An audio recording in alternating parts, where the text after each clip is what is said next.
Hola, buenas tardes. Lo que nosotros vamos a hacer ahora es un repaso acerca de la materia de antropología, primeramente con las tres fuentes de reflexión etnográficas de Levi Strauss y después algo acerca del evolucionismo siglo XIX en cuanto a la antropología, ¿no?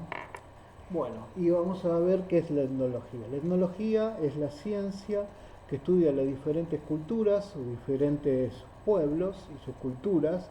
Es una ciencia que se fue construyendo y se fue dando a través de los años eh, y que fueron necesarias estas tres reflexiones, estos tres fuentes de reflexión que nos va a hablar Levi Strauss, pero que no es que en estos momentos se ha creado como ciencia, sino que fueron tres momentos que dieron a la idea de la reflexión acerca del otro y por supuesto, si estamos hablando del otro, estamos hablando también de un nosotros que se construye una diferencia con el otro.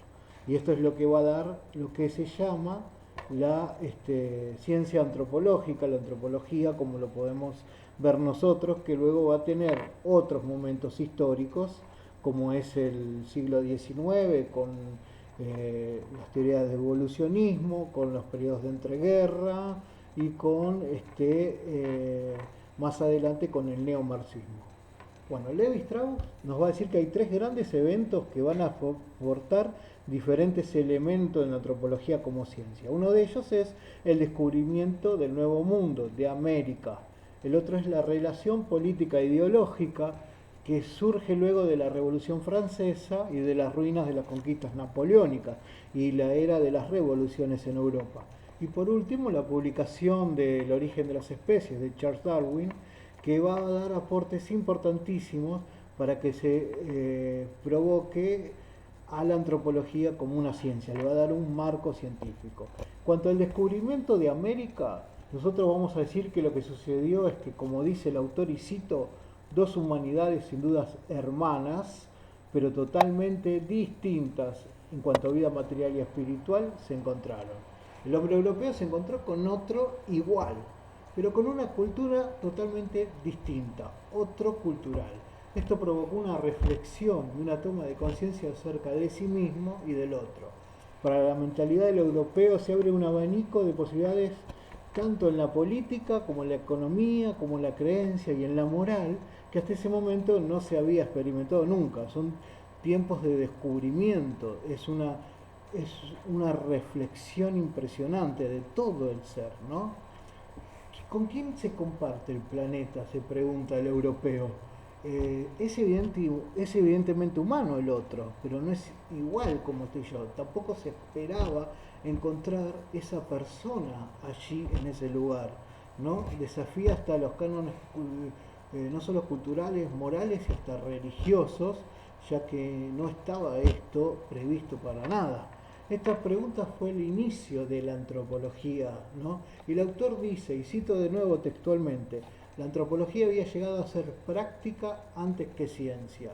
¿Qué significa esto? Todavía no había sido hecha una ciencia la antropología, pero se estaba llevando a la práctica, se estaba encontrando nosotros, porque acá no podemos hablar de un yo, sino de un nosotros, un colectivo, con un otro.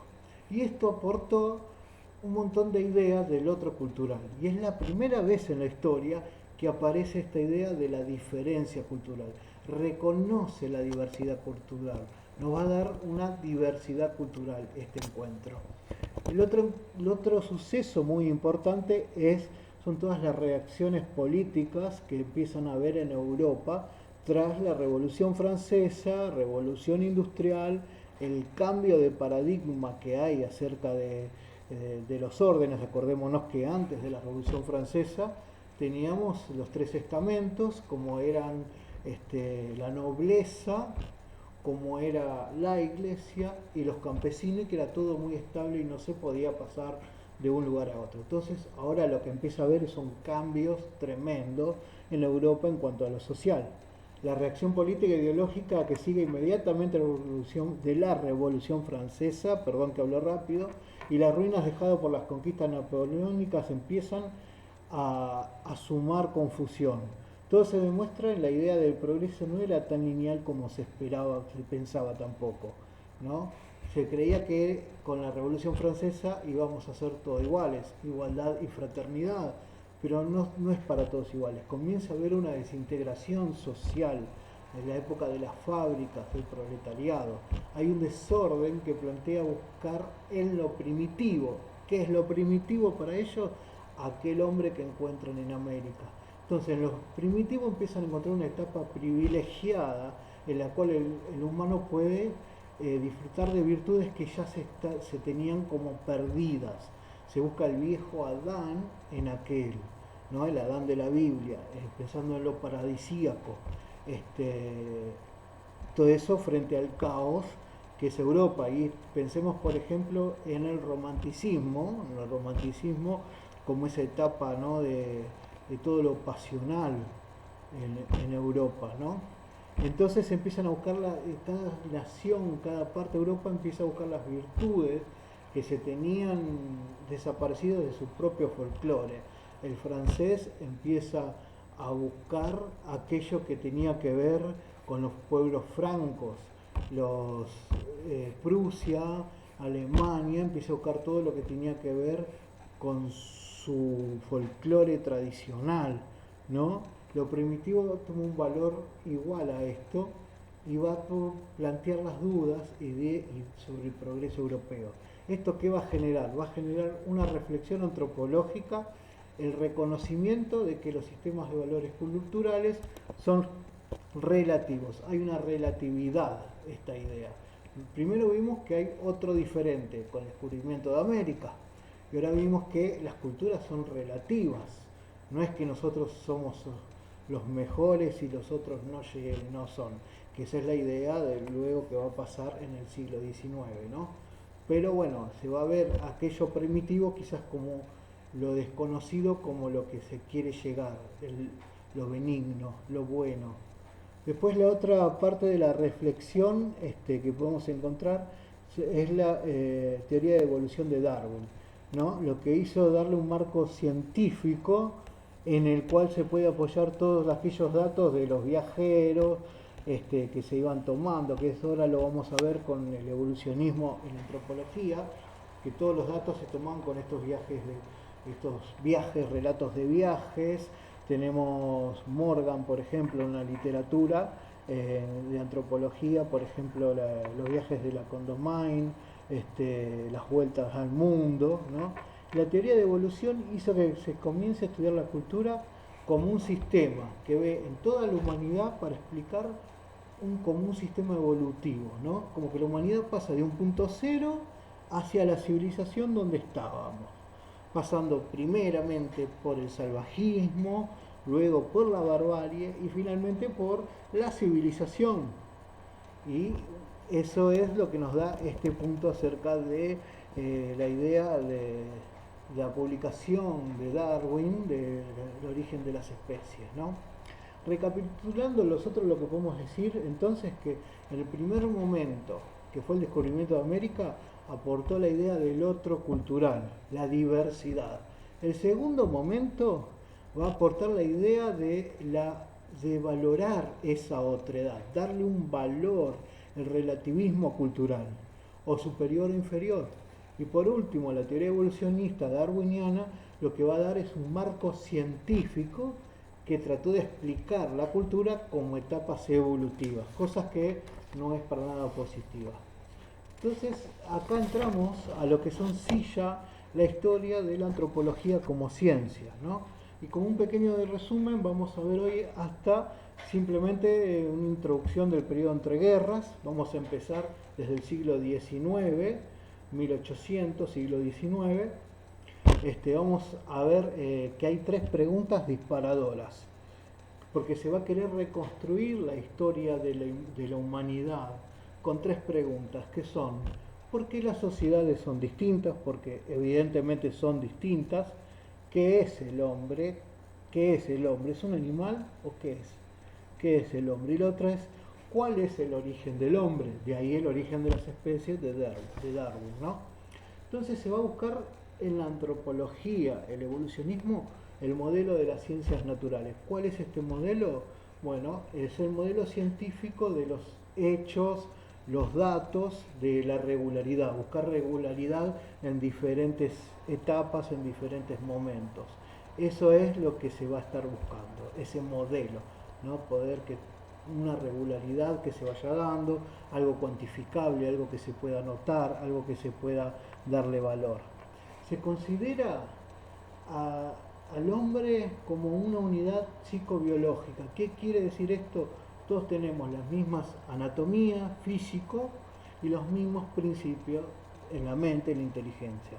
Entonces va a creer tanto en el hombre europeo como el americano, tanto el hindú, el indio, como el alemán o el francés, lo va a ver que tiene un físico y tiene una mente igual. Esto nos va a llevar a algo, a una idea, que por qué ellos no llegaron a donde nosotros estamos, pero lo vamos a ver ahora en un ratito. La otra es la idea de la bidimensionalidad del hombre. ¿Qué es la bidimensionalidad del hombre? Es que el hombre es tanto un ser biológico, físico y material, como cultural, al mismo tiempo. Es esa cosa, es animal que tiene un instinto que tiene que cubrir, pero también que produce cultura. El hombre se cree que genera una cultura. La cultura se la cree como una línea continua que va desde un punto cero hacia un lugar donde estamos a otro y donde va progresando hacia algo mejor. Y esto se va dando por etapas. Esta línea evolutiva va progresando por grados evolutivos, donde encontramos primero el salvajismo. ¿Qué es el salvajismo? Bueno, es el nativo de América que había llegado Colón a encontrarse, por ejemplo. La barbarie es otro escalón, es otra etapa. Del salvajismo se pasa a la barbarie, que es ese salvaje un poco controlado. Y por último a la civilización. Pero vamos a ver que estos grados evolutivos a su vez tienen subgrados, ¿no? Vamos a encontrar que es la visión que ellos tenían. Estaba el salvajismo inferior, medio y superior, luego se pasaba a la barbarie inferior, media y superior, y la civilización ya no, la civilización es antigua o clásica y civilización moderna. Claro, ¿por qué? Porque no podemos llamar a la civilización inferior a los griegos, porque muchas veces se apoyaban en los griegos en toda la filosofía, la cultura griega como algo ya superior. Entonces no podía ser puesto como algo inferior, ¿no? Ya que muchos filósofos eran acerca de las civilizaciones antiguas. Entonces civilización era antigua y civilización moderna. Esa era la tipología de los grados, ¿no? Estos diferentes grados, vamos a ver que cada grado tiene su propio acopio cultural, que ese acopio cultural es cierto tipo de herramientas, tanto materiales como inmateriales, que ya lo vamos a ver, que van teniendo, ¿no? Es que el salvajismo tiene tal, tal y tal cosa, qué sé yo, un pico, un hacha y una flecha, y la idea de un tótem. La barbarie ya empiezan a entender y empezar a tener cierto tipo de otro tipo de idioma, otro tipo de manejo, así, y ciertas instituciones, y así sucesivamente, ¿no? Estos grados van a haber cierto tipo de relación entre estos grados. Primero que los grados son acumulativos, como dijimos, se van acumulando conocimientos, herramientas, y la acumulación de esos grados va a hacer que yo avance hacia otros grados.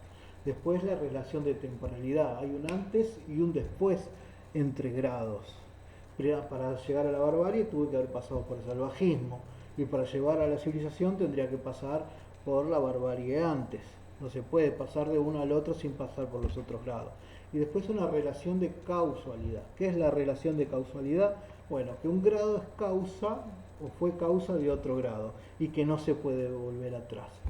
Vamos a encontrar también que ante estos nosotros vamos a ver aquellos, vamos a decir, aquello que se acopiaba eran objetos materiales y no materiales también, ¿no? Que son materiales pueden ser herramientas, descubrimientos, acumulación material, todo esto es todo lo cuantificativo, y lo inmaterial es lo que no se puede calcular, por ejemplo, creencias, tipo de instituciones, todo lo incontable, ¿no? Eso es para saber un poco qué es lo que se va a copiar. Se va a copiar elementos materiales y no materiales que me va a dar la idea de grado por grado. Esto empiezan a tener ciertas críticas, porque ¿cuál es la mayor crítica de todas? Es porque ellos no son como nosotros. Y si no son como nosotros, es porque no llegaron a este grado donde estamos nosotros. ¿Qué vamos a hacer? Los vamos a ayudar para que pasen de como dijimos, del salvajismo a la barbarie, para que pasen a la civilización de una manera rápida. Y acá es donde empiezan a haber los conflictos, ¿no? La crítica es que se lo ve a Europa como que quiere ayudar para que estas nuevas culturas lleguen a ese mismo lugar. Se va a decimos que estos antropólogos se lo consideran antropólogos de sillón, como quien dice, porque no van hacia los lugares que van a investigar. Ellos no viajan hacia donde está el nativo, por ejemplo, ¿no? Ellos, ¿qué hacen? ¿Cómo recogen datos? Bueno, dijimos, a través de los diarios de viajes, a través de ciertos tipos de, vamos a decir, de viajeros, aventureros que recogen datos y se las van contando a estos antropólogos, y ahí empiezan a construir sus teorías. Esto no es para nada, entre comillas, científico en sí, porque el viajero no está preparado para para, por ejemplo, alcanzar esos datos. No es una persona que se instruyó, que sabe. Entonces la crítica también está por este lado. Son antropólogos de sillón.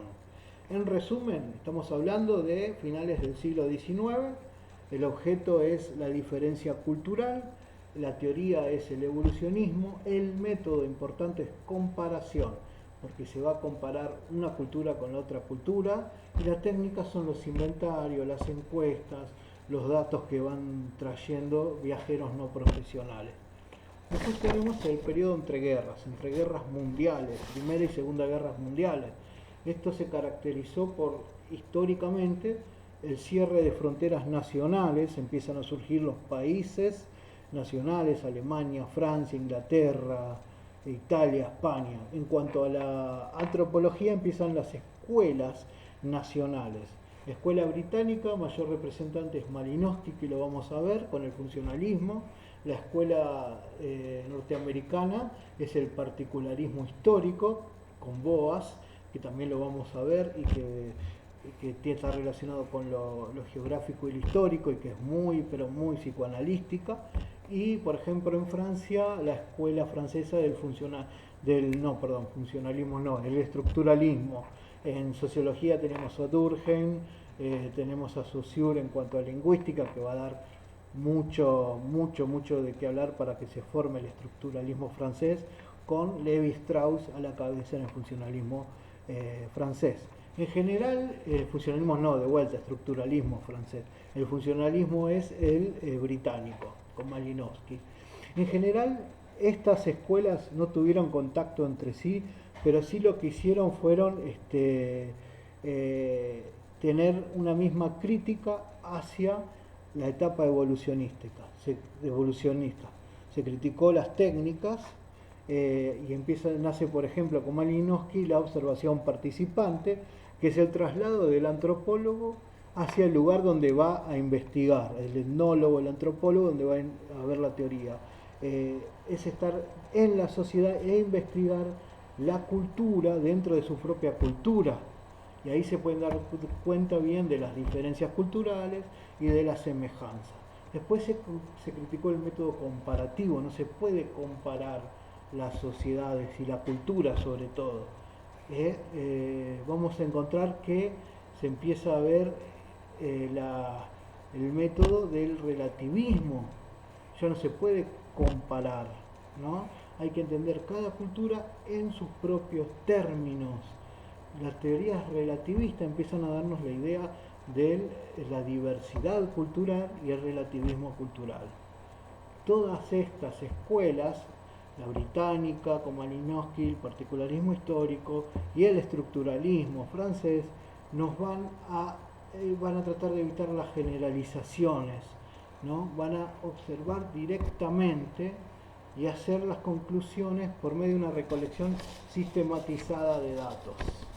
Bueno, hasta acá este repaso. Después vamos a ver un poco a Boas, bastante a Malinowski, y vamos a seguir después con el estructuralismo francés.